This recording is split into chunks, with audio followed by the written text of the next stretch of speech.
so it is the morning after the night before, as boxing gossip would say. We've all seen it by now. We've seen the clips, the headlines, Anthony Joshua's, quite frankly, bizarre behaviour following his split decision defeat to Alexander Usyk in the rematch. And I just want to make this video to explore some things. And the primary question I want to ask is, why exactly has he reacted like this? Because he's lost before, and he's already lost to Usyk before. So what, if anything, has changed? So obviously I'm going to preface this by saying that this is just speculation. I'm not a psychologist, I'm not a sports psychologist, I'm not a psychiatrist, any of these things. And even if I was, only AJ knows what's going on in his head. And maybe then even AJ himself doesn't know. But I'm just going to explore some things and just kind of get my thoughts out there and see what you guys think. So me and G-Man, we were speaking the other day on his live stream about the immense amount of pressure that Anthony Joshua has been under since maybe even before his professional career. And this was more just for reference for people who maybe aren't from the UK, because Anthony Joshua has been surrounded by all kinds of hype. You know, every fighter gets hyped up to some degree, but with Anthony Joshua, he, even before the pay-per-views, the stadium fights and the world titles, AJ really did have the weight of the UK public's expectations on his shoulders. The UK public, maybe not so much these days, I feel like it has wilted a little bit, but AJ was loved by so many people. It's hard for me to say because I'm not that old. I haven't been around for that many years. But AJ, at least in my experience, is one of the biggest household names in boxing. Everybody and their mum and their dad and their dad's dog knows who Anthony Joshua is. And with that fame, if you want to call it that, I suppose that's what it is, comes a lot of expectation, a lot of hope, a lot of people wanting you to win because they feel that you, or Anthony Joshua in this case, they want AJ to win because they feel that he represents them, maybe as a countryman or someone who shares the same religion as him, the same race, they come from the same area, whatever. A lot of people are living vicariously through him and they want him to be successful. And sometimes people just like AJ. Sometimes they're just a fan. But regardless of that, AJ has had to deal with immense amounts of pressure and expectation of him. And alongside that has also come an immense amount of criticism directed towards Anthony Joshua. Some of it, or a lot of it, is fair and warranted, but a lot of it isn't. And you know, there are people out there who, they're not really interested in making objective observations and fair criticism, objective criticism.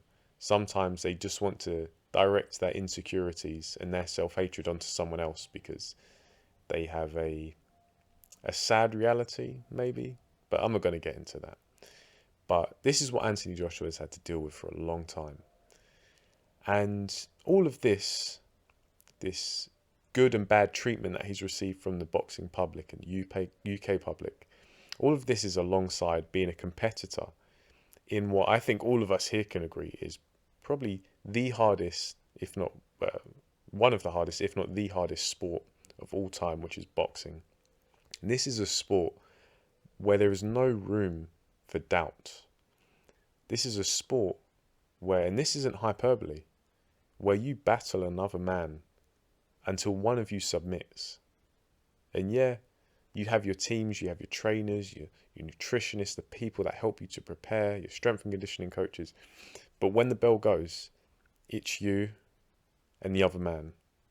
And you fight until the fight ends or until one of you gives up. And it's a mainstream sport. It's a sport that many people watch and love and tune into.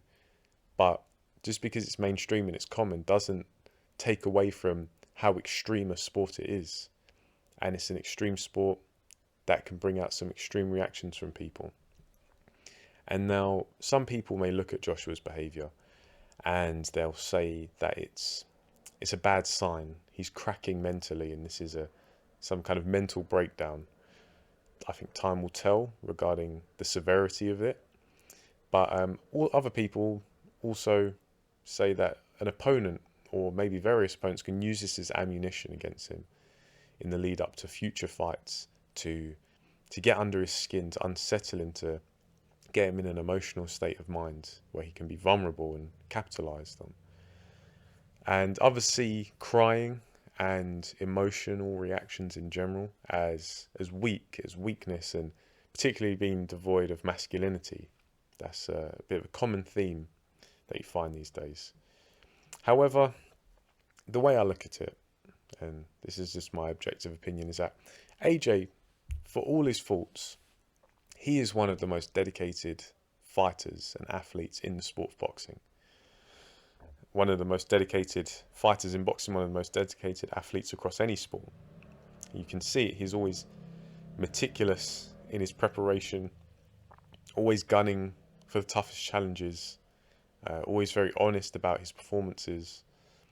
And that, to me, I think it's a no-brainer, but it shows a deep-rooted desire to be the best at the thing that you love the most. And most people won't understand this because they aren't competitors. That's just the nature of it. Most people are not competitors. Most people don't even have something that they love enough to dedicate their lives to. They have little hobbies and things they enjoy on the side, but they can never dedicate their life to it. They don't have that deep-rooted love for it.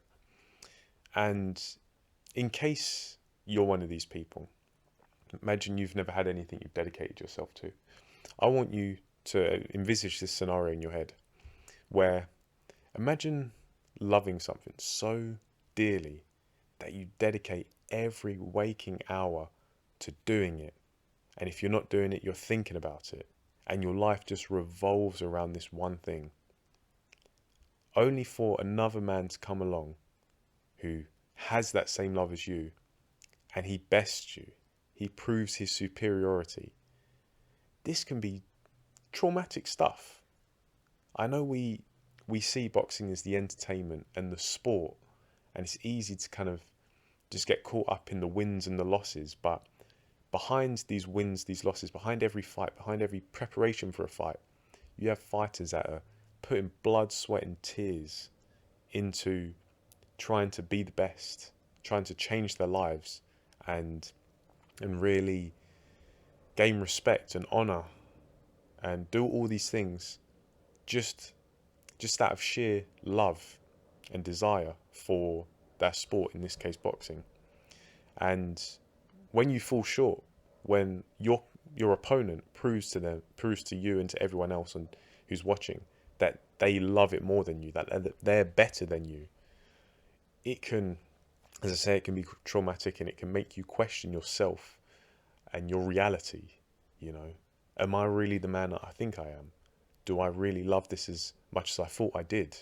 Because someone has just come along and beat me and proven that he has more than me inside. And look, I'm not going to moderate what people say. I'm not going to tell you not to make fun and not to criticize.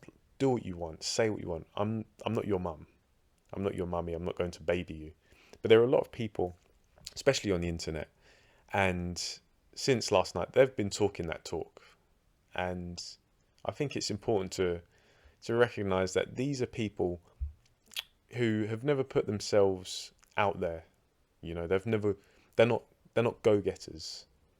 They're not out there pursuing their dreams, attempting to be the best at what they love and what they do. And alongside that, because they're not putting themselves in these situations, they don't have to face the consequences when they inevitably make mistakes and mess up.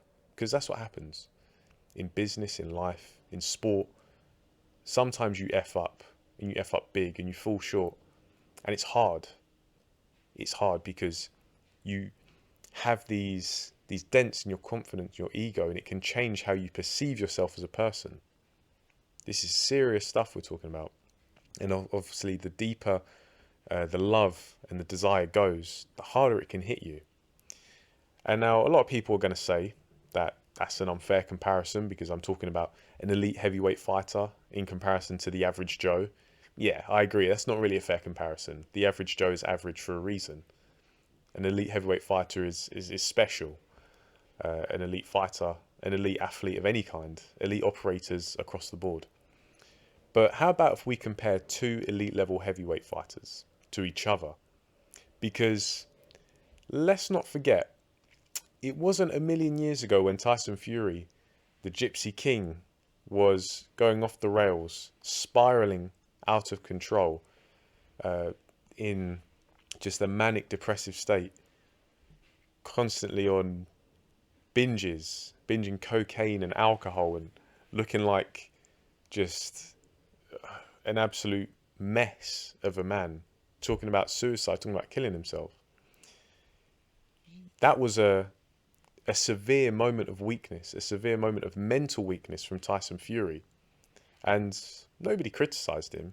That would be harsh. That would be, disgusting in some people's eyes to criticize him. Well, I just see this as a moment of weakness, a moment of mental weakness from Anthony Joshua. And so I largely hold the same stance towards Joshua now as I did towards Fury then.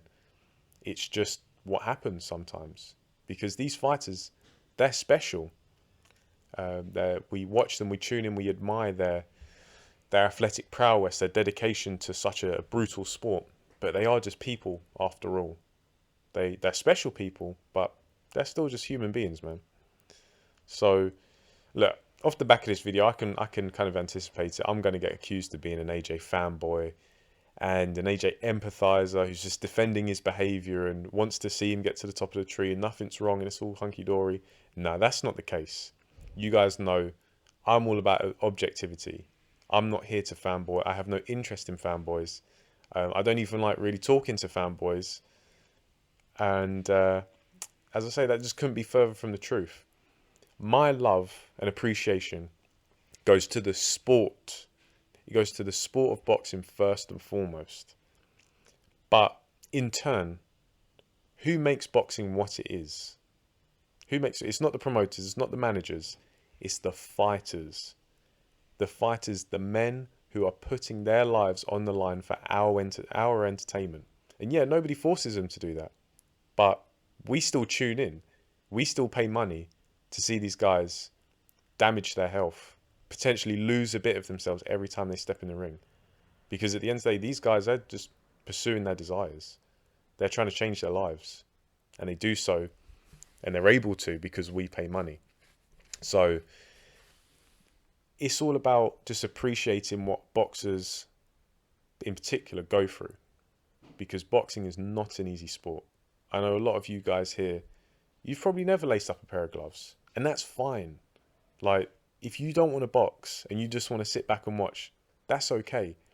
But I think if you haven't been there, if you haven't done it, and I'm not talking about being an elite level fighter, I'm just talking about going through the process of getting ready to fight someone, training, doing hard training on a daily basis, really breaking your body down so you can come back stronger and perform at peak level and get that success and win.